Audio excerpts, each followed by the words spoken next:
Hello friends, for today's video we're going to be looking at episodes 5 and 6 of Pluto.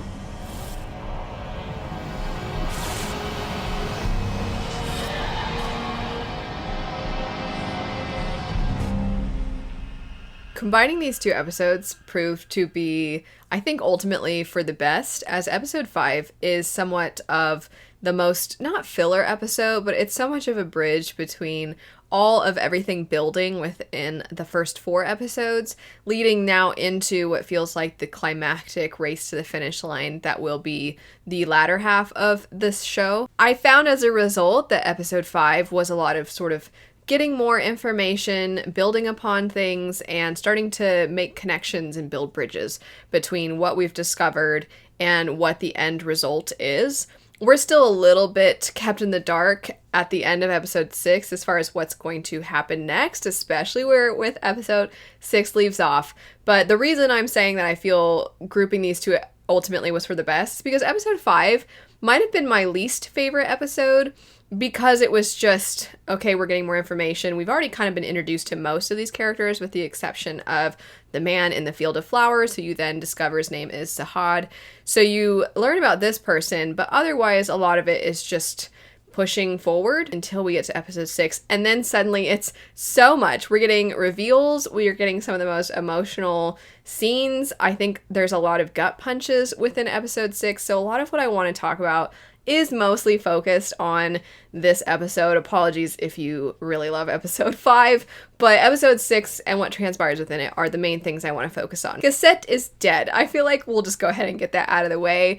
This was devastating, and the way that it happened, I think this was, it's weird to say it was my favorite moment of the show, but I do feel like so much of the show thus far, I mean, I was sad about N2 a lot. I didn't know N2 for very long, but that really I hated, but I kind of knew that he was going to be taken away from us. And with Cassette, he's your main character. I mean, I might have thought perhaps by the end of the show that he would ultimately end up passing away, but I wasn't expecting within episode 6 when we still have a quarter of the show left to go. I was really not anticipating that.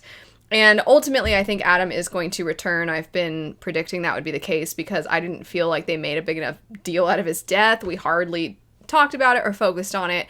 And then in episode 5, that is one of the significant things, which is it's likely that he's not waking up because of the fact that there has been so much done to create this perfect robot, and you have to simulate so many different personalities, and ultimately it just gets stuck and it can't really work through what each of those would be like, so it's better to just stay in this stasis.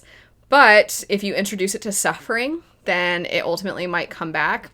I am curious to know how that's going to relate to Cassette, because it did seem like when something happened to Adam that Cassette had a reaction in the moment. So it did seem like there was something tied to whatever connection they all have, like Epsilon, Hercules, all of them seem pretty intertwined with one another. I'm wondering if Cassette's death is going to awaken Adam, and if so, what a terrible cost, because I was really starting to love this character. I did not want them taken away from us, but maybe there will be something else. Maybe they will somehow introduce suffering to him in some other fashion, but I do wonder if that's primarily what it's going to take.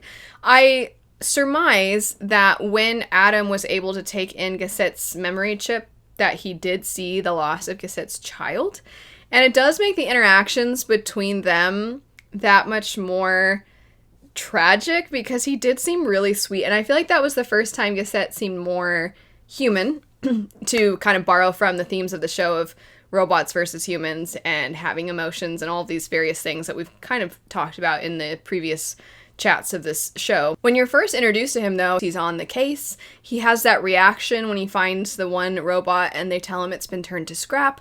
There's certain times where he has reactions, but him being more vulnerable and him being more open and sweet, I feel like really came out when he was talking to Adam. And that's when you first kind of see a fuller picture of our titular detective. So I do feel like that puts their interactions into perspective and it kind of reshapes them. That said, and getting back to Adam though, I assume that when he was able to look into his memory chip that he somehow was able to see what Cassette couldn't remember. So I was wondering about that because of how devastated Adam seemed when he did look at his memory chip. But I didn't know what exactly he saw. Now I'm guessing that he saw the death of Gassette's child, but I don't know why it was something that he couldn't remember. I mean, obviously he had it swiped, but I'm wondering how that works specifically, where one robot would be able to see it, but then the other one wouldn't, even though it's the same memory chip. I don't think that that detail is all that important. The point is that that wasn't obviously enough for Adam to be waking back up because he has already experienced suffering. I do wonder, though, if now that Gassette has gotten his memories back just before he passes away, and then the literal passing of Gassette, I wonder if that pain is going to be what triggers Adam to wake up. But speaking of pain, it hurt me. I was upset. I threw my pencil because many of you know I take notes as I watch these shows, and I just kind of threw my pencil, and I was like, gosh darn it, because the way this episode was ending, I'm like, no, this isn't going to be good. And the fact, why'd they have to make it the little flower seller one? Why'd they have to do it like that? Why'd they have to do it like that? But when he says, you remind me of my little one, as if he'd never forgot. It was so heartbreaking. Him buying flowers for his wife and then calling and saying that he thought that they should maybe consider adoption, and her being like, am I going to be a good mother? And then when she's crying too, oh my gosh, it's so tragic. I'm so upset. I'm so upset by all of this. But I also think that one of the most emotional scenes also within episode 6 before this ending, which takes the cake, I think, for being the saddest thing. But, well, that's not true. There's a lot of really tragic things involving the war. I just mean to the personal connection we have with the characters. But when he goes down to this layer, we'll call it, that Pluto is within, and he finds Pluto, there's a lot of great imagery within this section in general. I feel like the shot where just the eyes are glowing, and it seems very afraid, and Gassette goes against orders and chooses not to harm it. And then he tells it that if his father really loved him, he wouldn't have forced him to become this. Because we do discover within this batch that Zahad was Professor Abula's son, who he somehow seems to have made into this being. Based off of the ending and understanding that Gassette had a family, I think it not only reshapes a lot of how you see interactions previously, but this one in particular within the episode, it kind of is, I think, the beginning, or at least part of the path to him remembering fully, because recognizing a parent's love for their child, and in this instance, the absence of, you could almost argue, or the fact that Professor Abula has let his hate take over, and it now is the priority over the love of his son. Having Gassette kind of recognize that and then choose to leave Zahad be was so moving. And also the sound was so haunting and so sad when you hear Zahad / Pluto basically crying, but it's obviously not crying in the human sound effect kind of way. It's a much different sound, and it still, though, pulls so strongly. They somehow managed to capture what you would imagine to be this foreign sound that is not necessarily a sound a human being would make, but you still understand it to be something filled with sorrow and pain and that sense of mourning also. And him just, Gassette seeming sad and then walking away. This episode was great. This episode and everything with North too have been, I think, the absolute highlights of this, and I am very much looking forward to seeing what happens in the last 2 episodes. But I also want to touch on the way it has reshaped all of the instances that I previously have been pointing out and saying, why does he seem especially bothered by this, and this, fill in the blank. So, for example, I did already kind of touch on the fact that he seemed alarmed when the one person referred to the individual that had been at the checkpoint on the bridge that was killed. We don't really ever know that individual, but it was a robot, and he says that he's been turned to scrap, and he seems to have a reaction to that.